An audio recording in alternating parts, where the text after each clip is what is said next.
Start with a new poem. I've never read this poem before. I'm going to try it out on you guys and see how it goes. This is called A Song Composed from Forgetting. My hands decrescendo down the body of the horn. I'm trying to make music from the sound I hear outside my window. A siren coming and bleeding away, a girl's voice just beneath it. Notes my flesh wants somehow to claim as music. And I keep trying to make something else, something, if possible, less discordant than its chords of realities.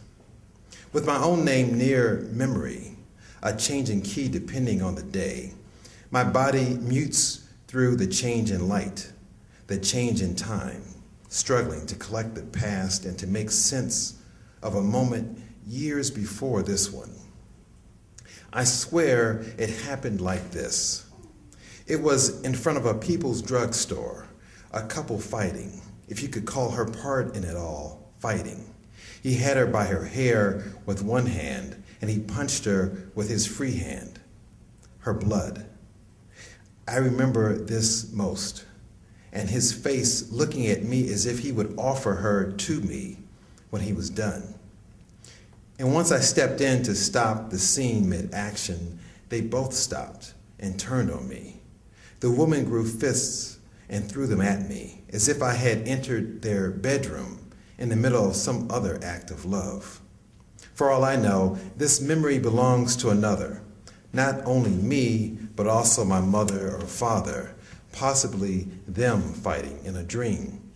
Today, though, a girl's voice shatters outside beneath a siren, and it sounds too familiar, too much like a bell ringing for years in my head, too much like too many neighborhoods in which I've lived my life. Voices falling not like leaves to the ground, but like glass from this window breaking with my gaze through it, with the lives I see as I refuse to get involved, turning up the music to dull my own hand as it fingers notes over the dirge of her voice. This next poem is about a wrestler, Alexander Karelin, who's one of the great athletes of our time. Karelin went from 1987 to 2000 without losing a match, and beyond that, without having a point scored against him. He's a Siberian wrestler. This is real wrestling. This isn't WWE. This is Olympic wrestling.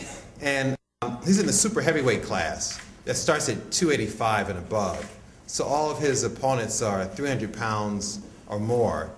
And he perfected a move called the reverse body lift, in which you grab the opponent in a bear hug and lift him up over your shoulders like a sack of potatoes and slam him to the mat.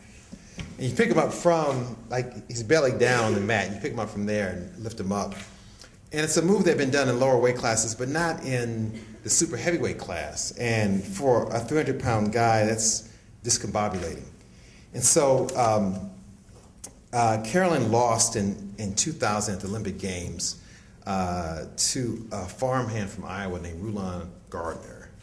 And so this is in Karelin's voice after this loss and at the end of his career. Alexander Karelin loses to Rulon Gardner, Olympic Games 2000.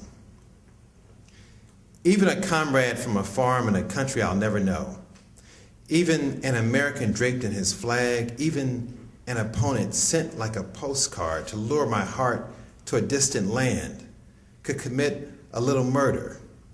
Not the taking of a body, but of a dream. Sometimes to win, a wrestler must have dreams of moves nobody's done before. Think of Delacroix's painting of Jacob wrestling into the night, wrestling in a dream. Think of what Jacob must have thought, is this a demon, an angel?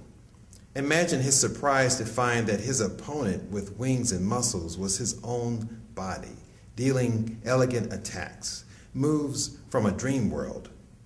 Sometimes I also dream to master my moves.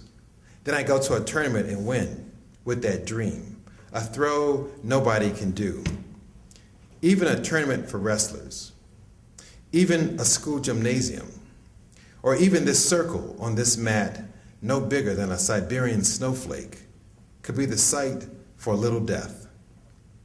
A loss is a death as casual as a man taking off his shoes, an act some won't even notice, or for some, loss strikes like a 300-pound man doing a cartwheel over their country. Understand, I'm not saying my dream and my land is any different from his. A man's heart is found in his country. People ask me, why don't you leave Siberia? I doubt if they ask this of the American Gardner. I don't know his politics, but I know mine. Maybe standing on the gold medal pedestal, he sees his government when he hears his national anthem, but I don't when I hear mine. I see children on ice skates, tufts of women's hair peeking out from their wool hats, men with loose hips on skis. I see my country. I'm as natural as any man anywhere in this world. I can always hold the moment before the takedown, the escape, or the reversal, all the intimacies understood by opponents a bit longer in my Siberian arms. Translation.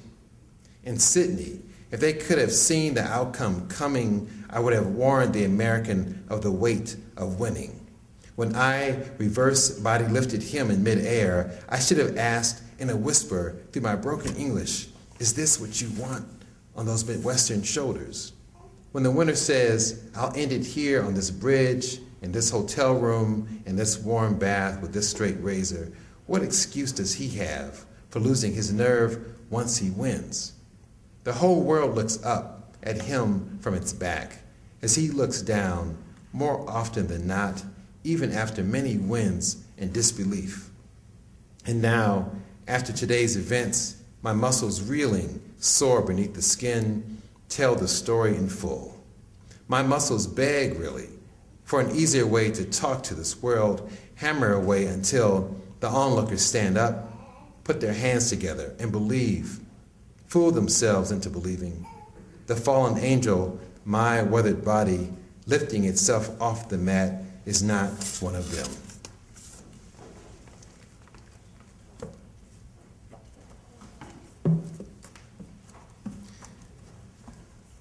In Magnolia, I dealt with the spelling bee list from 1936. Magnolia Cox was the national, well, she won the Akron Summit County spelling bee in Akron, Ohio in 1936, and was the first African American to go to the nationals and get to the final round. But in doing so, in researching her story and looking up these words, I would go through the Oxford English Dictionary and look up these words I didn't know, and they'd have very succinct definitions. But on the way to those words, I would come across the definitions of prepositions, and they would have 4- and 5-page definitions. And I thought, do I really know the definition of to and with and from?